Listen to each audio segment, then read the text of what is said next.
안녕하세요. 김진입니다. 여러분, 오늘은 군에도 권력기관이라고 들어보셨나요?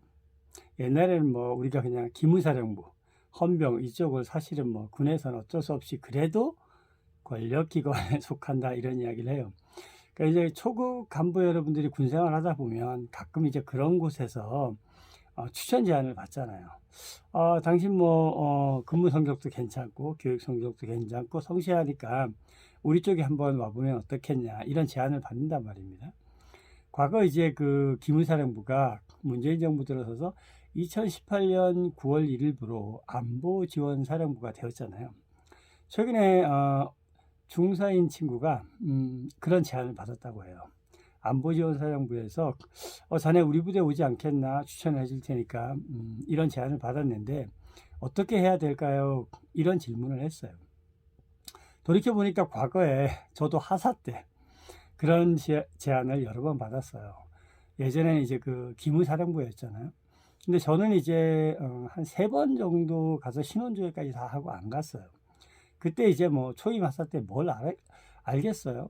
그리고 이제 군 생활에 대한 의지도 없었고 어차피 4년 6개월 하고 전역하려고 생각했었기 때문에 저는 이런 지하에 노후했습니다.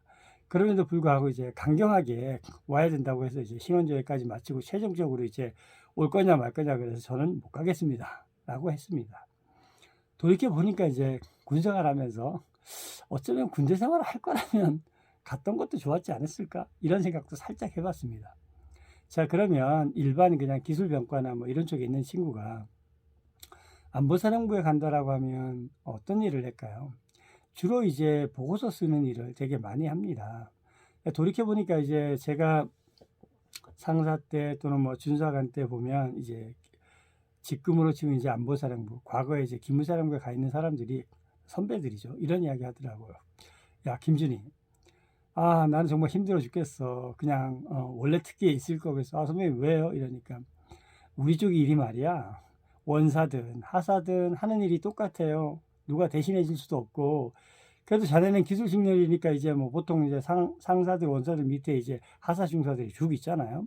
그럼 되게 이제 그 친구들이 일을 하면 본인은 관리자 역할을 하면 되는데 이 안보지원사령부 같은 곳은 좀 특수한 곳이기 때문에 서로 업무 교류를 잘 안 한다고 할까요? 그런 특성이 있어요. 그러니까 대신 업무를 해줄 수가 없는 거예요. 각자 자기 맡은 일을 해야 되기 때문에 사실 하사나 원사나 똑같은 일을 해야 된다 이런 걸 보면 돼요. 그래서 이제 그런 스트레스를 굉장히 많이 받았어요. 자, 그럼에도 불구하고 만약에 이제 안보지원사령부에서 제안을 받아서 지원을 해보고 싶다. 그럼 여러분 해보세요. 해보세요. 뭐 군생활도 사실은 일반 대기업처럼 이제 뭐 부서 이동을 하고 이런다고 생각해 보면 또 그런 제안을 받았다라고 하는 건 나름대로 이제 그 해당 특기나 그런 쪽에서 성실하게 일했다라는 것을 뭐라 그럴까 보증받았다고 할까나 어차피 그쪽에서는 이제 근무 평가나 교육 성적 이런 게 성실하지 않은 친구들을 잘 선발하려고 하지 않는 그런 경향이 있어요. 그러면 그쪽에서 이제 그런 제안을 받았다는 얘기는 그동안 군 생활을 나름 잘하고 있었다는 뜻이잖아요. 그럼 또 새로운 곳에 가서 본인이 한번 열심히 해봐야 되겠다. 그런 생각이 있다라면 저는 한 번쯤 도전해 보라고 말씀드리고 싶습니다. 어쨌건 이제 초급 간부로서 군 생활 10년 차를 바라보고 있는 친구들이 이제 넘어가면 어차피 20년 하셔야 되잖아요. 뭐 그러는 동안에 원하는 일 한번 또 새로운 거에서 해보고 뭐 정이 내 마음에 안 들어 또는 새로운 일을 하고 싶어 그러면 한 20년 차쯤 되었을 때 일단 군인연금을 확보해 놓고 그 이후에 또 새로운 길을 갈 수도 있기 때문에 군생활 내내 항상 여러분들은 새로운 것에 대한 도전을 저는 도전해 보라고 하고 싶습니다. 즉 무서워하지 말고 두려워하지 말고 어떤 일이든 새로운 일이 내 눈앞에 닥치면 여러분 도전해 보세요. 행동하지 않고 머뭇거리는 동안 기회는 왔다가 갑니다. 그것이 어떤 기회가 될지는 누구도 알 수 없어요. 하지만 이제 그런 기회 또는 제안을 받으면 과감히 한번 저는 도전해 보는 것도 좋겠다는 말씀을 드리겠습니다. 오늘 영상 여러분들에게 도움이 됐길 바랍니다. 고맙습니다.